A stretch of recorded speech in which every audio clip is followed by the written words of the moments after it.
Welcome, everybody. What a great couple of sessions to kickstart Frontline Future with. I'm really excited to introduce myself. I'm Charla, Head of Large Enterprise Sales at Beekeeper, and I'm the moderator for the operations track today. Before we jump in, I do have a couple housekeeping items to get us started.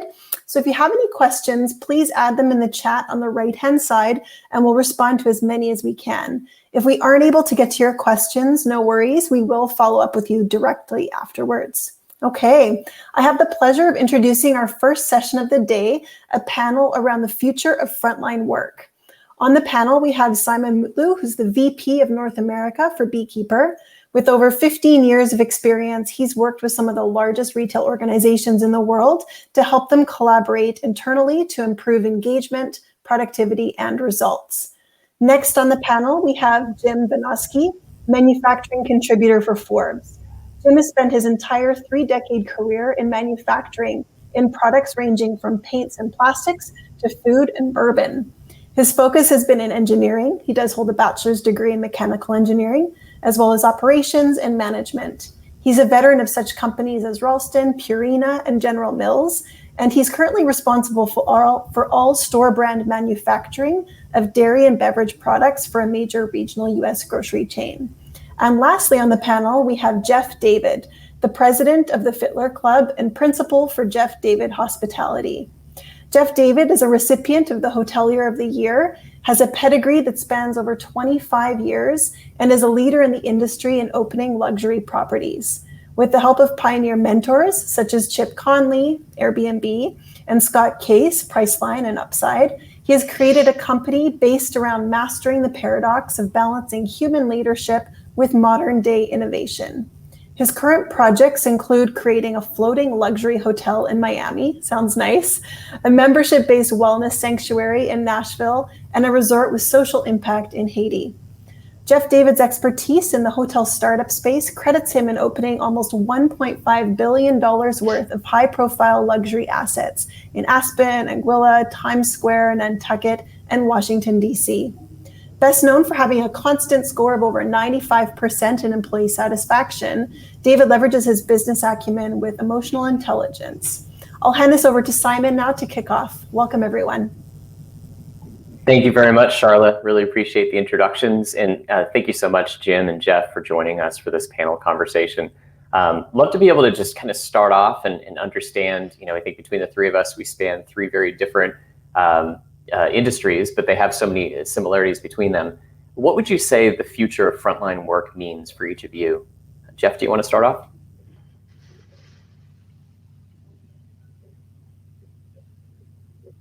Looks like Jeff might be frozen. There we go. Oh.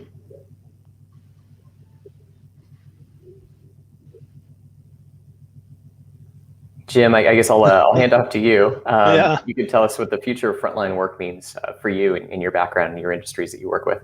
Yeah, sure, Simon. So, I think everyone saw early in the pandemic some of the hiccups we had in the manufacturing world. And I think that really showed how, in a lot of ways, previous to the crisis, we were taking a lot of folks who make our stuff, who transport our stuff, who get us the things we need to learn or to live every day. We took them for granted. And so to me, looking at the future of frontline work now, it should be a kind of a reassessment of looking at the people who do all that vital work for us. What are their needs? How are we going to make sure that we don't get into the situation we had last year again?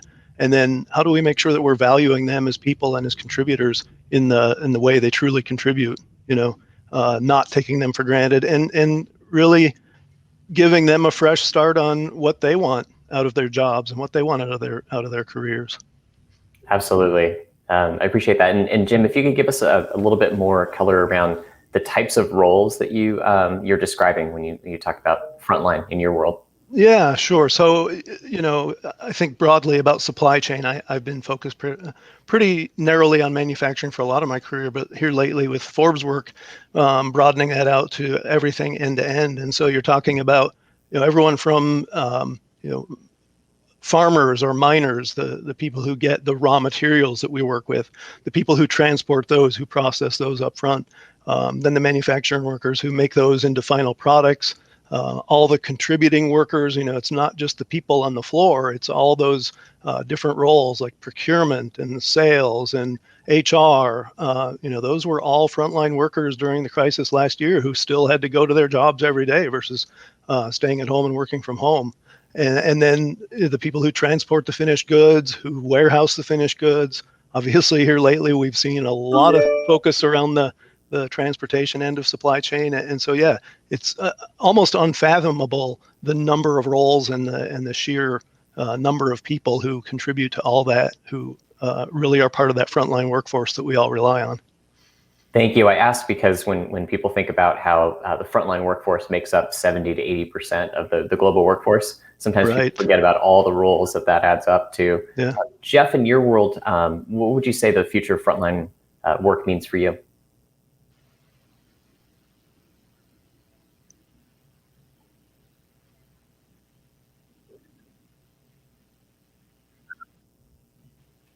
Looks like there might be connectivity challenges for Jeff's connection right now. Jeff, are you able to hear us?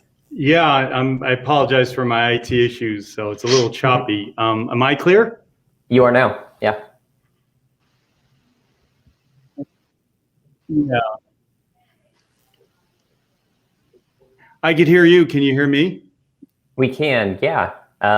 If you're able to hear, please let us know what the future of frontline work means for you. Oh, great. Sorry about my connectivity issues. It's Murphy's Law when it's always these webinars. Can you? Oh, great. Oh, I represent the hospitality business, and obviously prior to the pandemic, it's already been starting to have a big pivot with it. Obviously, with the digitization and democratization of hospitality, it's an on-demand economy. So from DoorDash to Airbnb, there's this trend that almost less workers is better efficiency. And I come from 5-star hotels. So it's a paradox to pivot with the times that technology will supplement, never replace. So you have to be light on your toes as far as the trends in society. And as I said, the democratization and digitization of hospitality. So. Yeah, definitely. And I think some of those trends probably encapsulate all the industries that we all work with every day. What would you say are some of the high-level changes that you're seeing in frontline work and also in frontline management these days?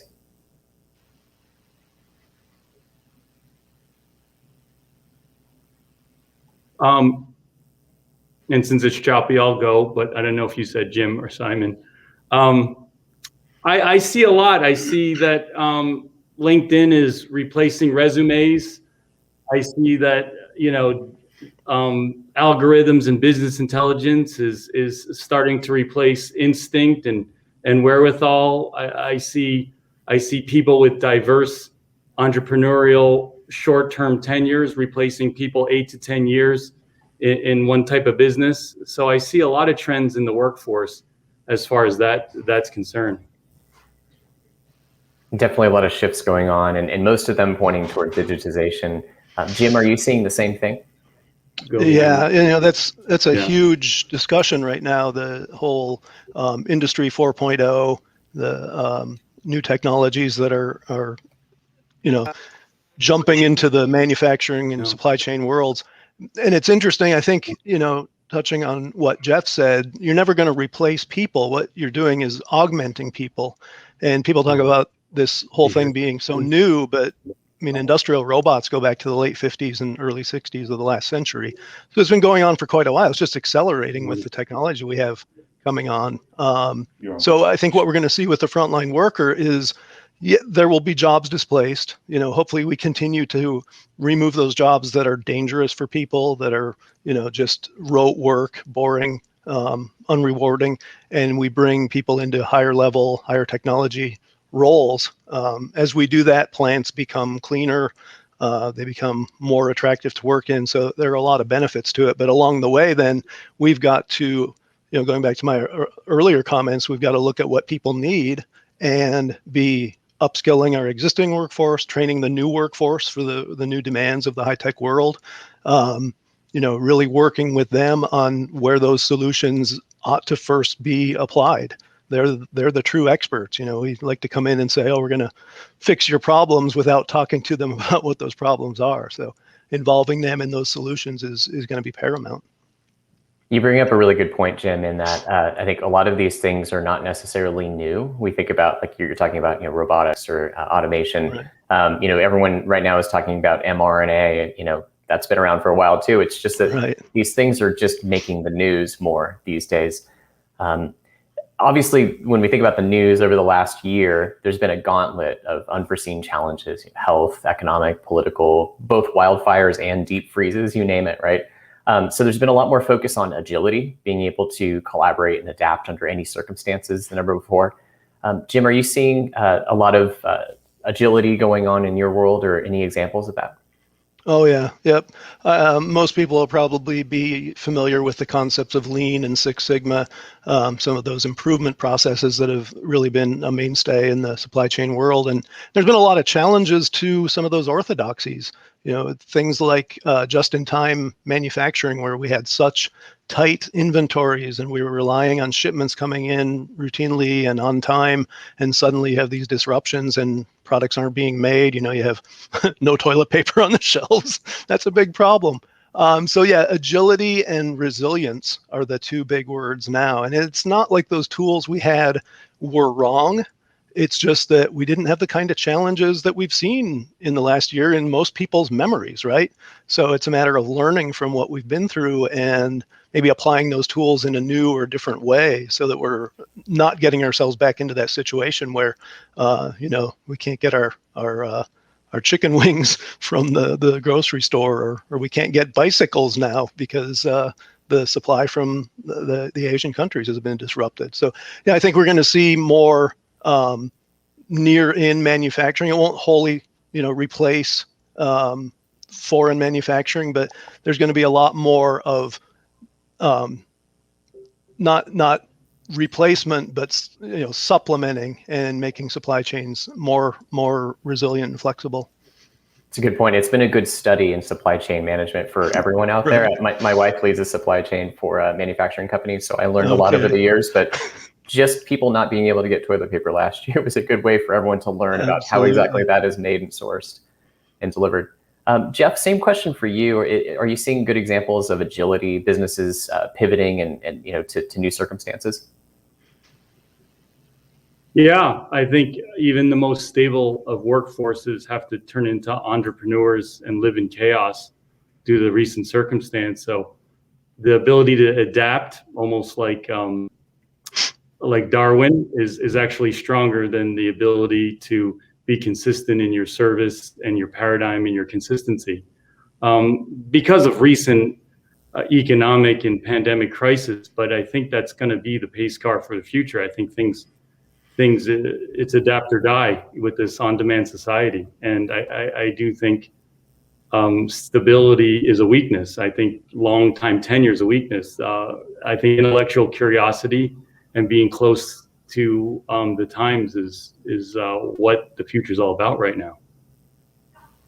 I think the intellectual curiosity that you're bringing up is a very good point. I know it's a little bit beekeeper centric for me to bring this up, but we see communication is such a layer for agility, because companies are trying to figure out this unforeseen challenge that we're coming up against. How can we collaborate? How can we get creative? How can we figure out how to overcome it? And communication is such a big part of that. I'll start with Jeff on this next one. I think we're seeing some very positive trends now, right? Across North America, more than 275 million vaccinations have been administered. Hotel occupancy rates are back up above 60%. And my understanding is that they don't generally get above 80% unless, in special circumstances. So that's a good sign. And a lot of parts of manufacturing never really slowed down, as Jim brought up. What will employers and companies need from their frontline workers once we're all back to business as usual?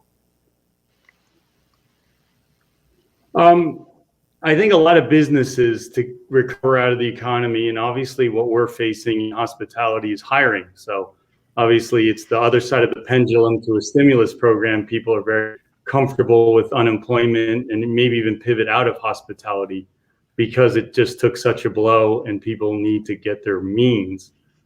But what we need is actually, we used to ask for loyalty. Now but people now have side hustles. I think people could hop in an Uber or a Lyft and do some other things. So I think it's the opposite. The paradigm is how do employers have to adapt to the workforce. I do think millennials is way over 2/3 the population, when there used to be this generational transition. I think it's all millennials. So you should almost stop talking about millennials and almost become adaptive to the workforce rather than the workforce top-down type executive decisioning. So I think I started with the word democratized, and I really think that the workforce are smarter. They have more options. I think and I think the transition into a new industry, a new like industrial revolution, so to speak, is the same. I think there was a lot of doubters when Ford came up with a combustible engine. People were like, well, there goes horses. And people were still denying that you still need horse and carriage. Now we're at the phase where we're about to say, well, there goes combustible engines. And anyone in denial of people who grew up in industrial engines has to think differently. They have to think, I mean, I saw Jaguar Range Rover 2025, every car is going to be electric. So I think the older society has to adapt, because the frontline workers are already adapting. Where we have to be tech savvy, they're already tech dependent.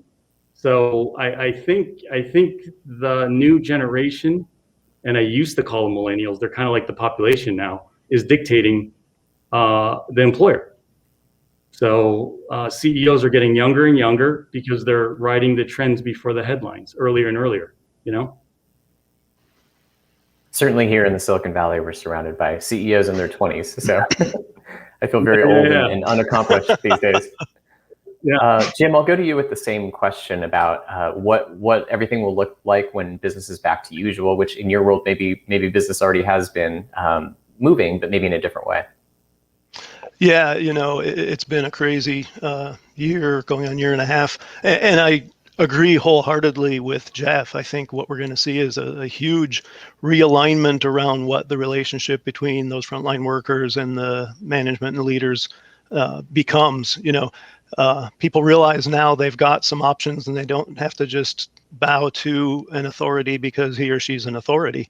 And so it's going to, I think, have to become much more collaborative. We're going to have to convince people to work for us.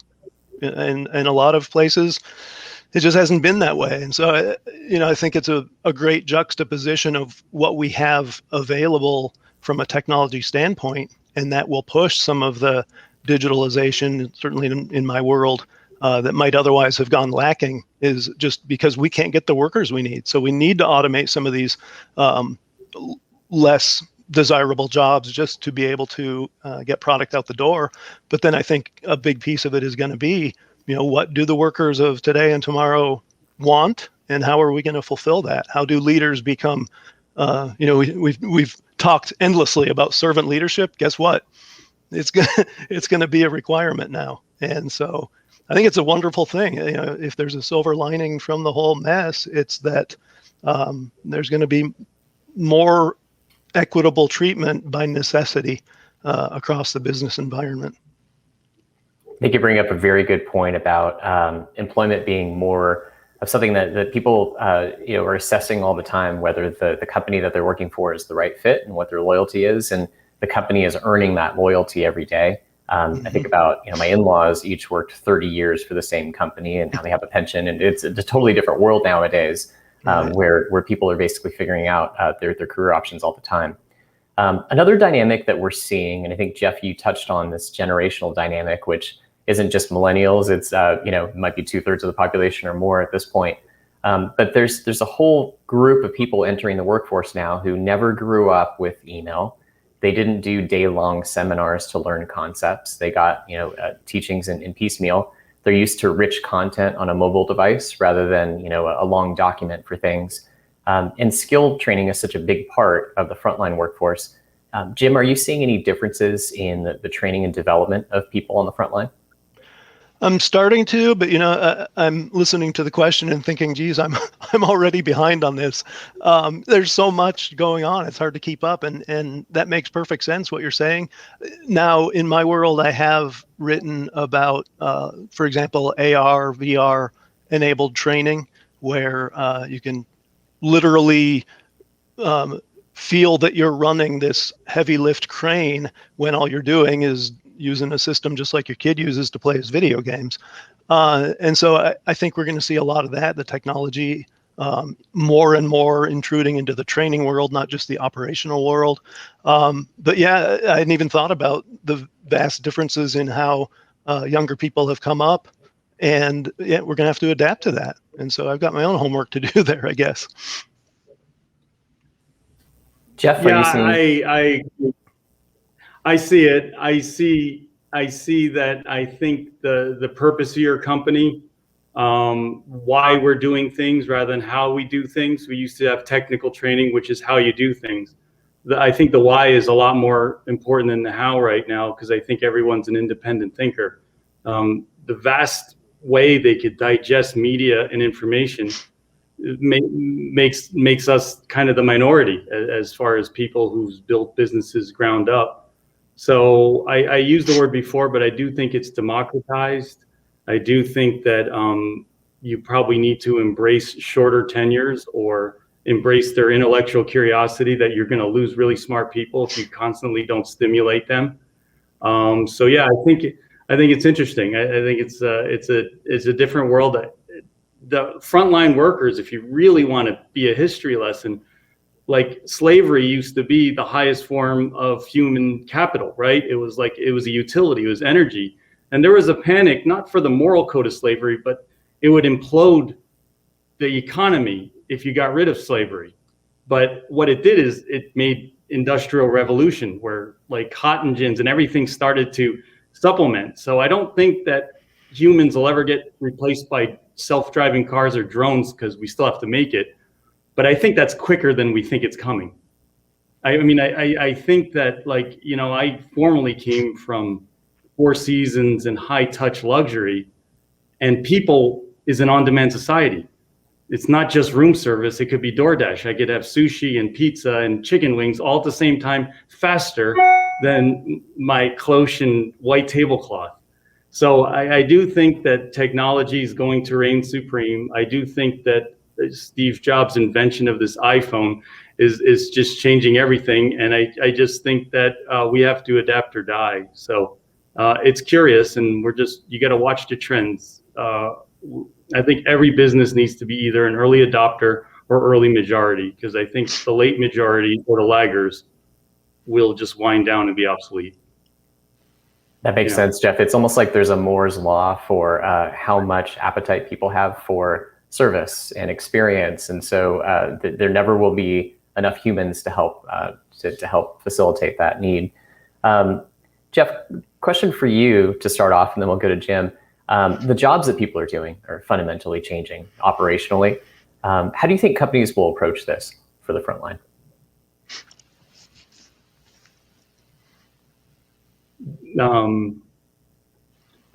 Jim or me, Simon? Oh, sorry, Jeff. I missed who you called on. Oh, Jeff, sure.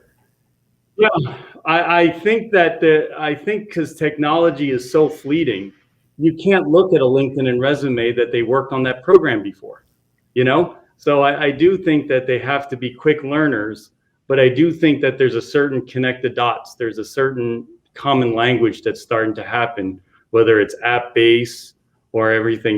We used to have it back in the day, the black screen with the green letters, and then the invention of Windows, everyone knew how to click on Windows and open tabs.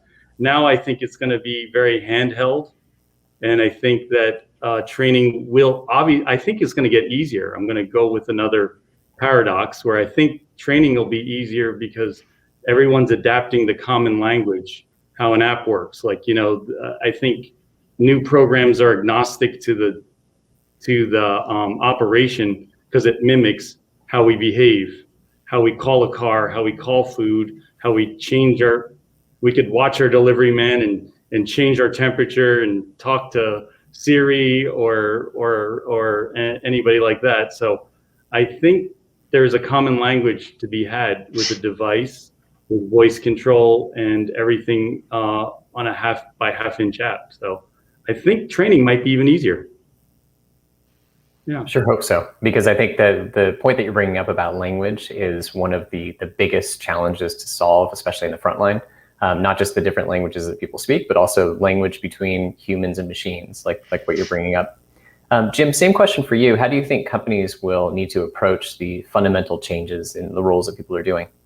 Yeah, first of all, in my world, I think we've been tasked with enormous changes over the last 15 months. And so the fact that we've successfully navigated that, I think kind of shows that in our little corner of the world, we're at least prepared for some of what's coming down the pike. I think the flip side of that, though, is we've tended to want to do everything ourselves. If it's training, we have our own internal training programs and documents and methods. Same thing with sales and HR, all the functions I mentioned earlier. I think what we're going to see, and we've already seen it, is that you have outside services now providing those kinds of things. And I think there's going to be a huge acceleration there as the technology that Jeff talked about very correctly gets more and more involved, more and more complex. It's not going to be something that a manufacturing guy like me is going to be able to take on for himself. And so I think we're going to see a lot more. We talk software as service. It's going to be everything as service, going to outside support companies for all these different tangential things that become part of what we have to do day to day. That's a good point you bring up, Jim. The build versus buy analysis on some of these things, Right. it's going to be buy so much more often than build for companies that just can't have that expertise, especially around, you brought up AR, VR, artificial intelligence, all these places where manufacturing company may not want to build a team around that. Last question for you, we just have a couple minutes left here, is just if we look 5 or 10 years into the future, do you have any predictions for where frontline work might go? Yeah, in my world, it's going to become very high tech. 10 years out, I just can't even fathom what the difference in the jobs will be versus what we have today. You look at what's happened since that time I mentioned of the late 50s, early 60s to today around automation. We'll probably have that same level of change in the next 10 years versus the last half century plus. And so, again, it's going to become where you don't have, forgive the term, but grunt work, right? It's all going to be high tech work. It's all going to be, educated people doing these more advanced tasks, and the machinery does the rote work. I can say after, I've been in the software industry for about 25 years now, and everything that I've ever represented, people think, are we going to have to replace the humans with this thing? And it's never that. It's just that the humans focus on something different, right? That's right. Something more strategic. Jeff, same question for you. Any predictions for 5 or 10 years into the future of the frontline? Yeah, I think Jim has nailed it. It's hard to say unless you're Elon Musk, but I do think that everything will be technology based. When we see it now, I used to have to service my oil in my car, and now it's a 90-second YouTube video. You used to have an inch catalog in your glove compartment to try and find how to change your time on your dashboard, and now it's just like a hyperlink to a video. So there needs to be producers for that video. There needs to be people to do that. But I just think the on-demand economy just makes things so efficient that I think actually formal education, I think, will be optional, and I think people will be into more apprenticeships. Would you rather work for Google in the mailroom or spend $200,000 on a formal education? And I think entrepreneurship is going to be another thing that's not going to go away for the next probably 10, 15 years. I think entrepreneurship is the new sort of gold rush right now. So, we don't know. I mean, just this last month alone, do you know what a SPAC or a stonk or an NFT is? These are recent words that just came around the last 60, 90 days, right? So the language is changing ever fast, but so everything's a SPAC or an NFT or a stonk or so that's how fast it's going. Yeah. Great. Well, thank you to both Jim and Jeff for this session, for participating, for your thoughts, and hopefully someday someone will sell NFTs at this session so that we can all. Thank you. Simon. Yeah, thank you. Not me, man. Yeah. All right. Thank, Now. All right. Thank you, everyone. What an insightful conversation. Unfortunately, we do have to wrap up there. As I mentioned before, if we weren't able to get to any of your questions, have no worries. We will follow up with you directly. And stay right there because we have some wonderful leaders from Cargill joining us on the Ops track next.